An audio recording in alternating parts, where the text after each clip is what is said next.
देख रहे हैं आपका अपना चैनल इतिहास और आज। यहाँ आपको मिलते हैं रोज के सबसे महत्वपूर्ण करंट अफेयर्स प्रश्न, जो आपकी परीक्षा की तैयारी को एक नए स्तर तक ले जाते हैं। तो चलिए शुरू करते हैं आज का पहला सवाल। पहला सवाल, हाल ही में ईरान संघर्ष के कारण भारत ने कच्चे तेल की आपूर्ति सुनिश्चित करने के लिए किस देश से आयात बढ़ाने पर ध्यान दिया है? ए. सऊदी अरब, बी. रूस, सी. America, D. इराक। सही उत्तर है रूस। मध्य पूर्व में तनाव बढ़ने के कारण भारत वैकल्पिक आपूर्ति के रूप में रूस से तेल आयात बढ़ाने पर फोकस कर रहा है। दूसरा सवाल, हाल ही में भारत सरकार ने साइबर फ्रॉड रोकने के लिए किस पोर्टल को और मजबूत किया है? ए. आधार पोर्टल, बी. जीएसटी पोर्टल, सी. राष्ट्रीय cyber crime portal, D. DigiLocker. सही उत्तर है राष्ट्रीय साइबर क्राइम पोर्टल।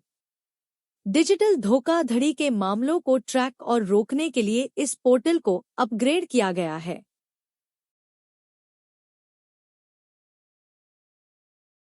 हाल ही में भारत और फ्रांस के बीच किस क्षेत्र में सहयोग बढ़ाने पर सहमति बनी है? ए. कृषि, बी. अंतरिक्ष, सी. शिक्षा, डी. खेल। सही उत्तर है अंतरिक्ष।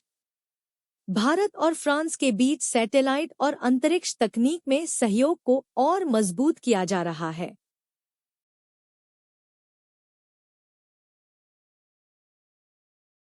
हाल ही में किस राज्य ने इलेक्ट्रिक वाहन नीति में नए प्रोत्साहन देने की घोषणा की है? ए. गुजरात, बी. तमिलनाडु, सी. महाराष्ट्र, डी. कर्नाटक। सही उत्तर है तमिलनाडु। राज्य सरकार ने इलेक्ट्रिक वाहनों के उत्पादन और उपयोग को बढ़ावा देने के लिए नई सुविधाएं दी हैं। हाल ही में भारत ने ग्रीन प्रोजेक्ट्स के लिए किस माध्यम से फंड जुटाया है? ए. टैक्स बढ़ाकर, बी. ग्रीन बॉन्ड जारी करके, सी. ऋण लेकर, डी. सब्सिडी देकर। सही उत्तर है ग्रीन बॉन्ड जारी करके। स्वच्छ ऊर्जा और पर्यावरण से जुड़ी परियोजनाओं के लिए ग्रीन बॉन्ड जारी किए गए हैं। हाल ही में किस कंपनी ने एआई आधारित भुगतान सिस्टम लॉन्च किया है? A. Reliance, B. Tata, C. Paytm, D. Infosys. सही उत्तर है पेटीएम। एआई आधारित भुगतान प्रणाली से लेनदेन को और सुरक्षित और तेज बनाया जा रहा है। हाल ही में स्किल इंडिया मिशन के तहत किस क्षेत्र में विशेष प्रशिक्षण पर जोर दिया गया है? ए. कृषि, बी. मैन्युफैक्चरिंग, सी. पर्यटन, डी. बैंकिंग। सही उत्तर है मैन्युफैक्चरिंग। उद्योगों की जरूरत के अनुसार कुशल श्रमिक तैयार करने पर विशेष ध्यान दिया जा रहा है। हाल ही में किस अंतर्राष्ट्रीय संस्था ने भारत को डिजिटल नवाचार में अग्रणी बताया है? A. WHO, B. UNESCO, C. IMF, D. विश्व बैंक। सही उत्तर है विश्व बैंक। डिजिटल पब्लिक इंफ्रास्ट्रक्चर के कारण भारत को वैश्विक स्तर पर अग्रणी माना गया है। हाल ही में भारत और ऑस्ट्रेलिया के बीच किस प्रकार का संयुक्त अभ्यास हुआ है? ए. आर्थिक, बी. सैन्य अभ्यास, सी.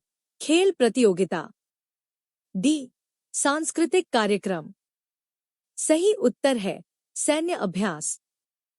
दोनों देशों के बीच रक्षा सहयोग को मजबूत करने के लिए यह संयुक्त अभ्यास किया गया। हाल ही में भारत सरकार ने स्टार्टअप को बढ़ावा देने के लिए किस क्षेत्र पर विशेष ध्यान दिया है? A. Health tech, B. Fintech, C. Agritech, D. Edtech. सही उत्तर है एग्रीटेक। कृषि क्षेत्र में तकनीकी नवाचार को बढ़ावा देने के लिए यह पहल की गई है। धन्यवाद। सड़क सुरक्षा, जीवन रक्षा। जय हिंद।